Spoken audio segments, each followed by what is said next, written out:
Hello അസ്സാമു അലൈക്കും. Welcome to Shazi trades. നമ്മൾ വട ഒരുപാട് ടൈപ്പ് ആക്കലുണ്ട്, പക്ഷെ കപ്പനെ കൊണ്ട് വടയാക്കുന്നത് കേട്ടിട്ടില്ലെങ്കിൽ ഈ റെസിപ്പി ഒന്ന് കണ്ടു നോക്കുക. വീഡിയോ ഇഷ്ടമാണെങ്കിൽ ഒന്ന് ലൈക്ക് ചെയ്യാൻ മറക്കല്ലേ. അപ്പം കപ്പ വട എങ്ങനെയാണ് തയ്യാറാക്കുന്നതെന്നൊന്ന് കണ്ടു നോക്കാം. അപ്പം കപ്പ, പൂള, മരച്ചീനി, കൊള്ളിക്കിഴങ്ങ് ഇങ്ങനെയൊക്കെയാണ് ഇതിൻ്റെ പേര്. നമ്മളിതിനെ കൊള്ളിക്കിഴങ്ങ് എന്നാണ് പറയല്.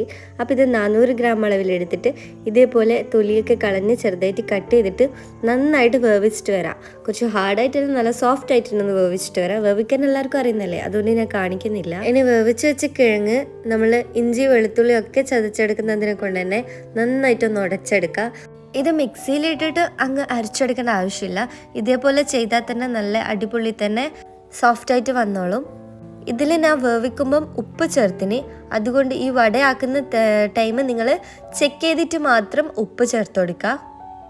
ഇനി ഇതിലേക്ക് കുറച്ച് മസാലാസും വെജിറ്റബിൾസും ഇട്ട് കൊടുക്കണം. ഞാൻ ഒരു മീഡിയം സൈസ് ചെറുതായിട്ടുള്ള ഉള്ളി ചെറുതായിട്ട് കട്ട് ചെയ്തിട്ടും പിന്നെ ഒരു ചെറിയ കഷ്ണം ഇഞ്ചിയും എരിവിന് ആവശ്യത്തിന് പച്ചമുളകും അങ്ങനെ നിങ്ങൾ ചേർത്ത് കൊടുക്കുക. എല്ലാം നല്ല ചെറുതായിട്ട് കട്ട് ചെയ്തിട്ട് തന്നെ ചേർത്ത് കൊടുക്കുക. ഇനി ഇതിലേക്ക് ഒരു 1/4 കപ്പ് അളവിൽ അരിപ്പൊടി ചേർത്ത് കൊടുക്കുക. ഇത് വറുക്കാത്ത നോർമൽ അരിപ്പൊടിയാണ്, നമ്മൾ പത്തിരി ഇടിയപ്പൊക്കെ ആക്കുന്ന അരിപ്പൊടി. ഇനി ഇതിലേക്ക് എരിവിന് ആവശ്യത്തിന് 1/2 ടീസ്പൂൺ വീതം കുരുമുളക് പൊടിയും മുളക് പൊടിയും ചേർത്ത് കൊടുക്കുക. പിന്നെ ഒരു 1/4 ടീസ്പൂൺ അളവിൽ മഞ്ഞൾപ്പൊടിയും കുറച്ച് കറിവേപ്പിലയും കൂടി ചേർത്തിട്ട് നന്നായിട്ട് കൈകൊണ്ട് എല്ലാം കൂടി മിക്സാക്കി യോജിപ്പിച്ചിട്ടെടുക്കുക. നിങ്ങൾക്ക് ഈ മാവ് കുറച്ച് ഹാർഡായിട്ട് തോന്നുന്നെങ്കിൽ മാത്രം കുറച്ച് വെള്ളം ആഡ് ചെയ്തിട്ട് കയ്യിൽ ഉരുട്ടാൻ പറ്റുന്ന ആ ഒരു രീതി, ഒരുപാട് ലൂസാക്കേണ്ട, കയ്യിൽ ഉരുട്ടാൻ പറ്റുന്ന ആ ഒരു രീതി ആക്കിയിട്ടെടുക്കുക. ഒരുപാട് ഹാർഡായിട്ട് തോന്നുന്നെങ്കിൽ മാത്രം കുറച്ച് വെള്ളം ഒഴിച്ചു കൊടുത്താൽ മതി. ഇനി നമുക്കിത് ഇഷ്ടമുള്ള ഷേപ്പിൽ ഉരുട്ടിയെടുത്തിട്ട് ഫ്രൈ ചെയ്തിട്ടെടുക്കുക. ഈ സമയം ഞാനൊന്ന് ഓയിൽ ചൂടാകാൻ വേണ്ടിയിട്ട് വെച്ചിന്. ഇനി ഇത് ഉരുട്ടിയെടുക്കുമ്പം കയ്യിൽ കുറച്ച് ഓയിലൊന്ന് അപ്ലൈ ആക്കിയിട്ട് ഒന്ന് ഉരുട്ടിയിട്ട് ഞാൻ ഇത് വടൻ്റെ ഷേപ്പിലാണ് ആക്കുന്നത്. നമുക്ക് ഇഷ്ടമുള്ള ഷേപ്പിലാക്കാം. അപ്പം ഞാനിതാ വടൻ്റെ ഷേപ്പിലാണ് ആക്കുന്നത്. എല്ലാം നമുക്ക് ഇതേപോലെ തന്നെ വടൻ്റെ ഷേപ്പിലാക്കിയെടുക്കാം. ഇത് കയ്യിൽ ഒട്ടിപ്പിടിക്കൊന്നുമില്ല, ഇതേപോലെ കയ്യിൽ നിൽക്കും. ഈ രീതിയാകുമ്പം നമുക്ക് ഉരുട്ടി ഷേപ്പാക്കി ഒരു പ്ലേറ്റിലേക്ക് വെച്ചുകൊടുക്കാം. ബാക്കിയുള്ളതും ഇതേപോലെ തന്നെ ഷേപ്പാക്കിയിട്ടെടുക്കാം. ഈ ഒരു അളവിൽ എനിക്ക് 10 വടയാണ് കിട്ടിയിരിക്കുന്നത്. ഒരു മീഡിയം വലിപ്പമുള്ള വട 10 എണ്ണമാണ് കിട്ടിയിരിക്കുന്നത്. ഇനി ഓയിലൊന്ന് ചൂടായി വന്നു കഴിഞ്ഞാൽ ഒരു മീഡിയം ഫ്ലെയിമിൽ വെച്ചിട്ട് നമുക്കിതൊന്ന് ഫ്രൈ ചെയ്തിട്ടെടുക്കാം. കിഴങ്ങ് വേവേണ്ട ആവശ്യമില്ല, കാരണം നമ്മളിത് ഓൾറെഡി കുക്കാക്കിയതാണ്. പക്ഷെ അരിപ്പൊടി നമ്മൾ ഇട്ടിട്ടില്ലേ, അതുകൊണ്ട് ഒരു മീഡിയം ടു ഹൈ ഫ്ലെയിമിൽ വെച്ചിട്ട് നമുക്കിത് ഫ്രൈ ചെയ്തിട്ടെടുക്കാം. നല്ല അടിപൊളി തന്നെ ഇത് ഫ്രൈ ആയി കിട്ടും.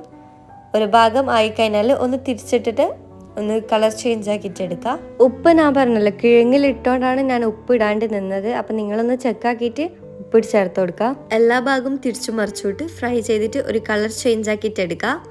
ഇതിപ്പം അത്യാവശ്യം കളർ ചേഞ്ച് ആയിന്. ഇനി നമുക്കിത് ഒരു പ്ലേറ്റിലേക്ക് വെച്ച് കൊടുക്കാം. ഇത് കണ്ടാൽ ആരും സാധാരണ നമ്മൾ ഉഴുന്ന വട എല്ലാന്ന് പറയൂല, അതേ ടെക്സ്ചറിലാണ് നമുക്ക് കിട്ടിയിരിക്കുന്നത്. കഴിക്കുമ്പം കപ്പ വടയാണ്. നമ്മൾ സാധാരണ ഉള്ളിവട എന്ത് വട ഫ്രൈ ചെയ്താലും നമ്മൾ ചൂടോട് കൂടി കഴിക്കുമ്പോൾ നല്ല ക്രിസ്പിനെസ് കിട്ടി നല്ല ടേസ്റ്റ് ഉണ്ടായിരിക്കൂലേ, അതേപോലെ തന്നെയാണ് ഇതും. ചൂടോടെ കഴിക്കുമ്പം നല്ല ക്രിസ്പിനെസ് ആയിരിക്കും. ഒരു കുറച്ച് ടൈം വരെ ക്രിസ്പിനെസ് ഉണ്ടാവും, പക്ഷെ ചൂട് മാറിക്കഴിഞ്ഞാൽ എല്ലാ വടിയും അതേപോലെ തന്നെ അല്ലേ സോഫ്റ്റായിട്ട് അതേപോലെ ഇതും ഉണ്ടാവുക. അപ്പോൾ നല്ല ചെറിയ ചൂടോട് കൂടിയിട്ട് കഴിക്കാൻ നല്ല ടേസ്റ്റാണ്. അപ്പോൾ നിങ്ങൾ ഇത് കഴിക്കുന്ന കുറച്ച് മുമ്പ് ഉണ്ടാക്കുക, കാരണം ഇത് ചൂടോട് കൂടി കഴിക്കാൻ നല്ല ടേസ്റ്റ് ഉണ്ട്. അപ്പം ഞാൻ ഇതിൻ്റെ ക്രിസ്പിനെസ് ഒന്ന് കാണിച്ചു തരാം നിങ്ങൾക്ക്.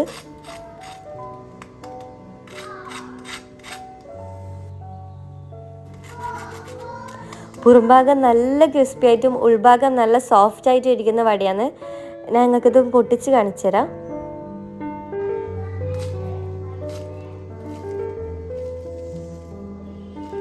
ഈ ഒരു ചെറു ചൂടോട് കൂടി കഴിക്കാൻ നല്ല ടേസ്റ്റാണ്.